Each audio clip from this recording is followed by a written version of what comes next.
ture, og vi sidder her i den her bus med de her sæder. Ja, lammesæder. Og jeg har taget mit hår ud, og jeg ligner en hud. Så det er super godt. Det hele kører, og vi glæder os om sol. Der er sol! Der er sol, der er sol! Ej, det er muren, det er muren! Det er muren!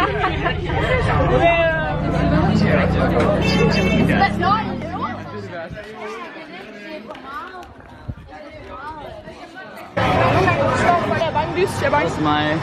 Ja. Og den kommer bare der.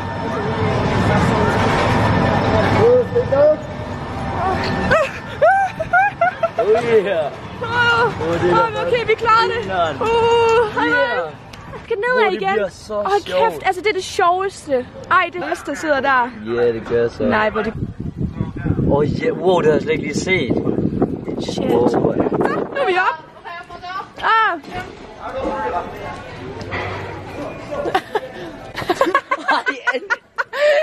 Jeg fattede ingenting. Wow, jeg er så mega. Wow, jeg er så sur.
Ej, hold kæft, mand. Shit.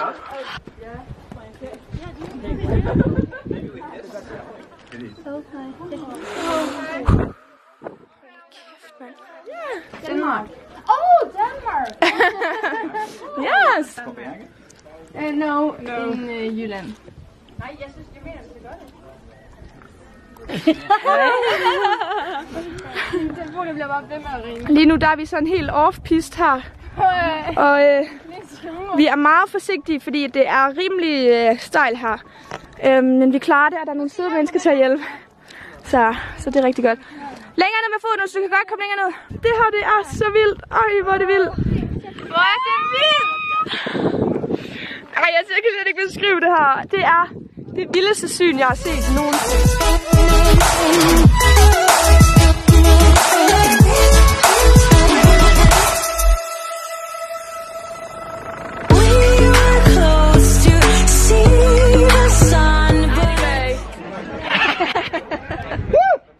Glæder vi os, Lasse? Ja! Ja!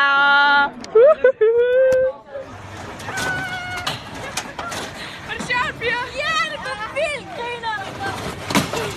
Sæk! Ej, få den væk. Det er ikke mig. Det er ikke lige mig. Ja, vi har været oppe på den kinesiske mur for det bedste.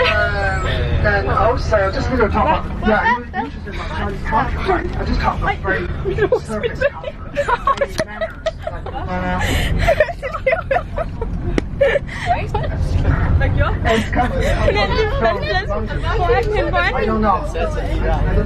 Og så satte sig lige dernede. På lige.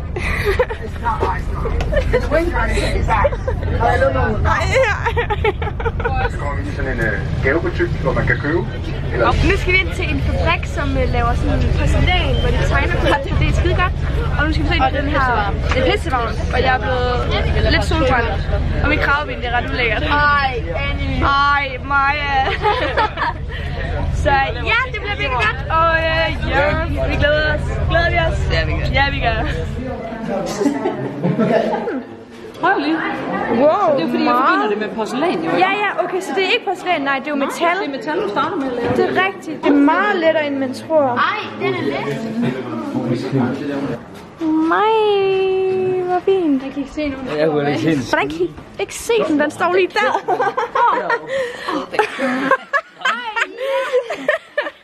Wow, dit ansigt er det sådan. Nej, den er jo deroppe. Den er ikke... Den er ikke... It's like 10 parallels. It's me. You're so beautiful. Åh, Shishi. Wow, ej, hvor er det flot. 中国的姑娘比有区别吗？跟中国的姑娘 This is their own brain. It's one to one saying because this answer and second one if no. And here I guess. Ej, det lugter fyrværkeri herinde. Altså, der står noget der, som selskabet står her, så hænger det sikkert bare over i nogle Er det ovn? Ej, Det er simpelthen åbent over. wow. Hold da kæft, noget varmt herinde. Griner.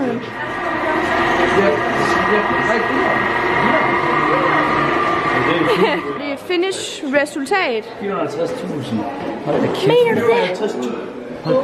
Det hiver vi da bare lige op. Tryk bare lige ved at putte den lidt ned. Bare lige til en 5'er. Prøv, altså, det kunne være fandme sjovt, hvis jeg bare lige prøvede at bruge en 5'er. Sådan. Hold da op.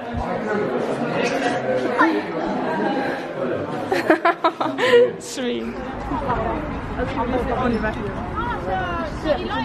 Nå, så hvad laver vi nu? Vi er på vej til, eller vi er i det olympiske område fra Beijing.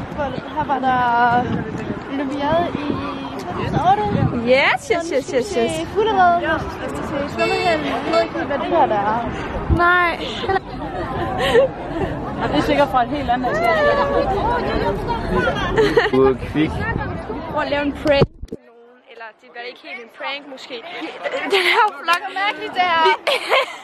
Vi går ind i en flok, og så vil de stoppe, og jeg er filmmand, fordi jeg vil gerne filme det og ikke lave det. Så ja, vi ser hvordan det fungerer. Vi skal bare ind i en kæmpe flok, og så skal vi bare stoppe, og så ser vi hvordan det går. Det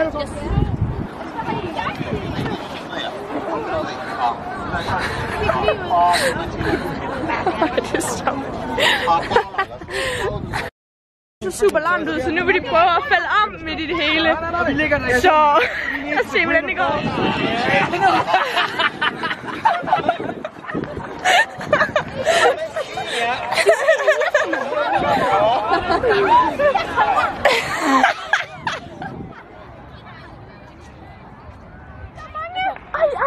Ej. Der er flagermus. Jeg venter lige med at ødelægge den til dig, til du er færdig med film. Er der mange af sådan nogen? Ja, over det hele i Danmark. Er det rigtigt? Ja, kom igen, Pia. Ej, flagermus! Ja, okay. Ej, der flyver flagermus. Jeg ved ikke, om man kan se det. Det griner. Ellers kan I bare gå udenfor, så kan I se det. Ej, flagermus! Sådan noget gør jeg ikke i mit liv. Lige nu der er vi på vej hjem fra den olympiske by, og det var super flot. Som det hele er her næsten, så... Prøv lige kassen højt. Er det sygt? Men det kommer lyst. Det kommer. Nu har vi været i Beijing i 4 dage, så nu skal vi altså prøve et kinesisk toilet. Sorry.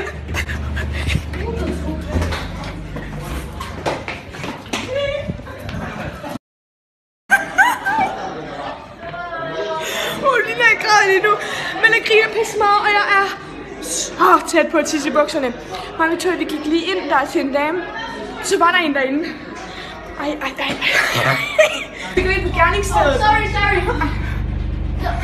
Vi går ind på gerningsstedet. Nu skal vi lige teste, hvordan det skete. Der stod en dame her. Victoria stod der. Ja. Nu lukker vi lige døren, og så ser vi lige, hvordan du skubber den. Nu er den sat helt lige. Så Victoria, så skubber du bare.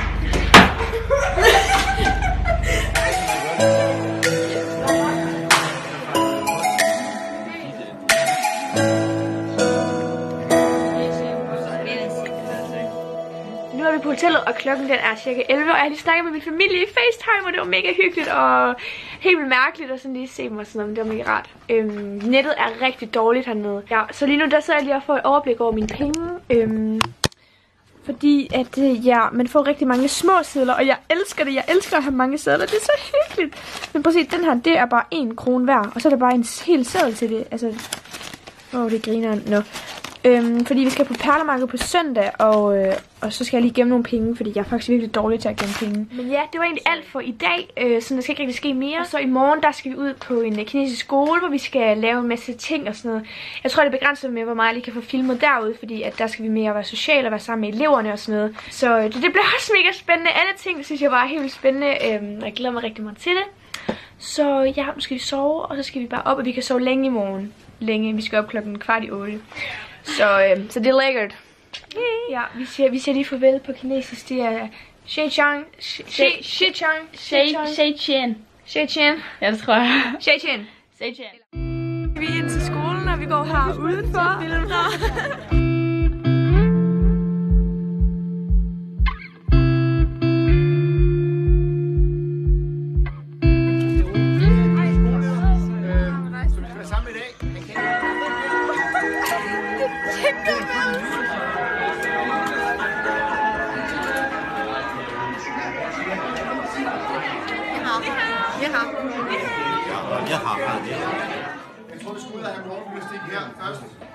Lige om lidt, så skal vi lave morgengymnastik, og det bliver pissegrineren, og ja, det bliver faktisk rigtig griner.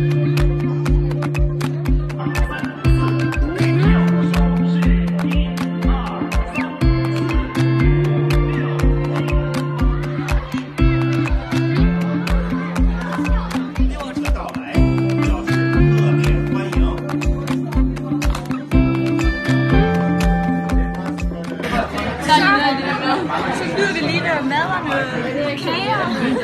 Det ser så mørkt ud, den der. What's your name? My name is Tommy. Tommy! Du skal tage idræt nu. Ja, du skal se dem her idræt. Jeg er så glad. En af deres lektioner, og jeg havde idræt, og vi havde biptest. Og basketball, og jeg sejlede rundt. Altså, jeg væltede en pæl, og jeg kunne ikke finde ud af det, og jeg driblede 2 gange, og mit ansigt er meget rødt. Og ja, det var bare alt i alt en rigtig dejlig time. Så skal vi vise nogle af de ting, vi sådan har forberedt hjemmefra, sådan en sang og sådan noget. Så det bliver spændende. Ja.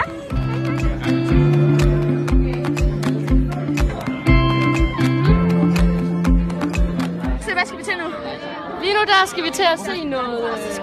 skal vi egentlig? Vi skal se... noget kinesisk kung fu, noget er det ikke kinesisk kung fu, ja. Og så skal jeg selv give et indslag med dans og sang, så det bliver vildt godt. Yeah.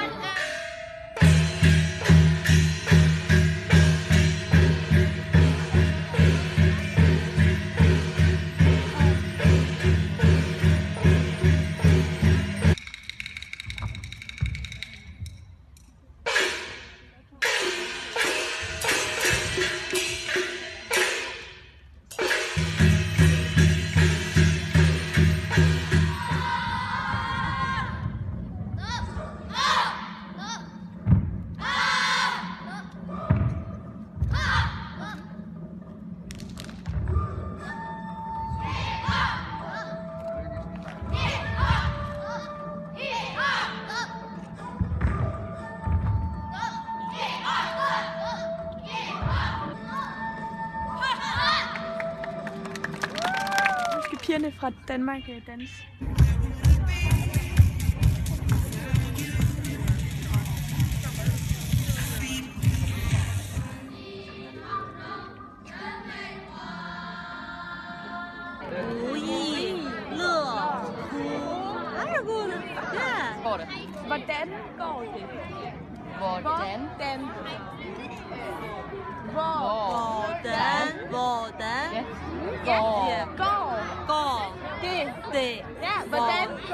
Hvordan går det? Hvordan? What means? How's it going?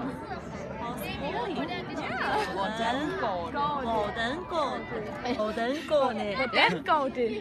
går det? 什么意思啊？他说了吗？怎么样？你咋样？哦，how's it going 啊？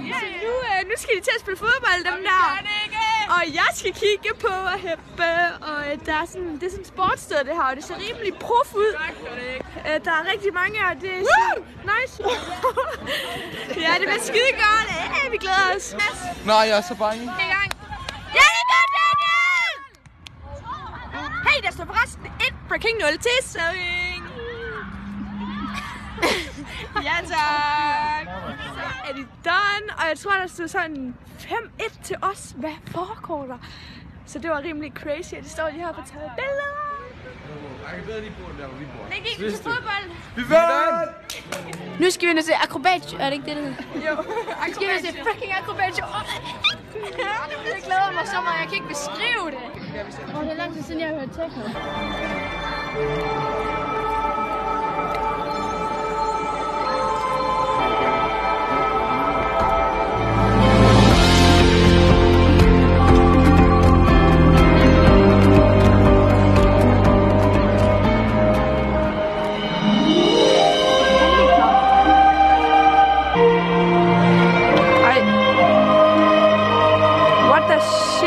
Hvordan kan de det der?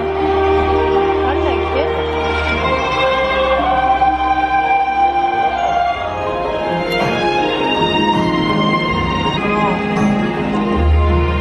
Det ser flot ud så.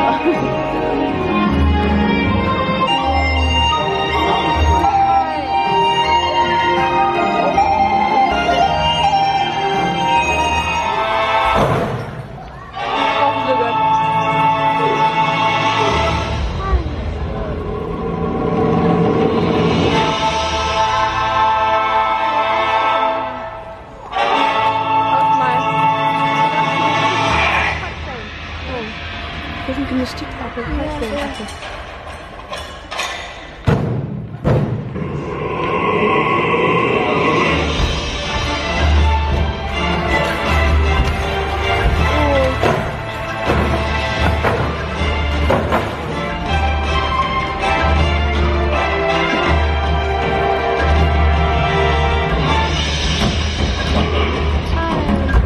På gulvet der, på kæftniveau.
Nej.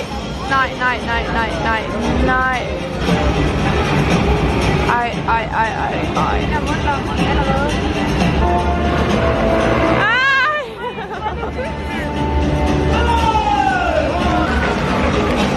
Det dufter godt. Hold kæft, hvor er det sindssygt.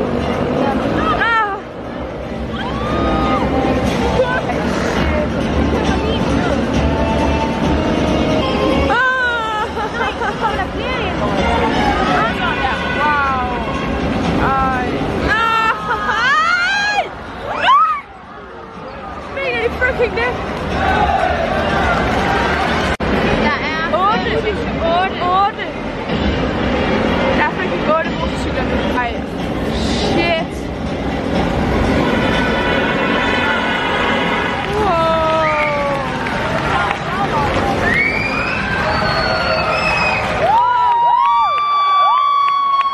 Syg i hovedet.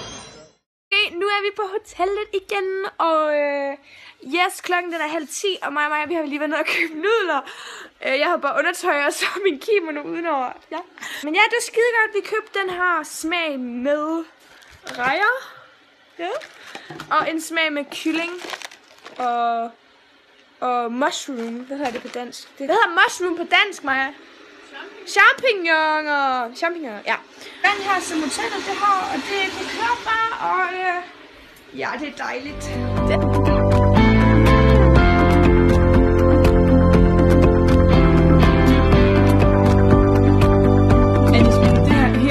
i. Ej, vi tager lige lidt af gangen. Også de sorte klumper. Er der klumper i? Ja, prøv at se det sorte der. Okay, vi prøver lige. Jeg tror også, det giver god smag. Ej, hvor det var... Ej, føj. Hvad tror du, det er? Det er sådan en fiskeæg eller sådan noget, det her. Det lugter af lort! Ej, det er soja. Det er soja, det er soja, det er soja. Annie, det er soja. Det lugter som det lugter som det lugter af ude på gaden. Ja. Ej, lad mig lige se det der. Ej, det ser så klamt. Det skal vi ikke spise, Annie. Nej, okay, så vi putter intet af det her klamme lort i. Okay. Det er en lifesaver, når man går meget. Det er sådan en fodspray eller legspray. Og så kommer man snart. Og det er mega rart.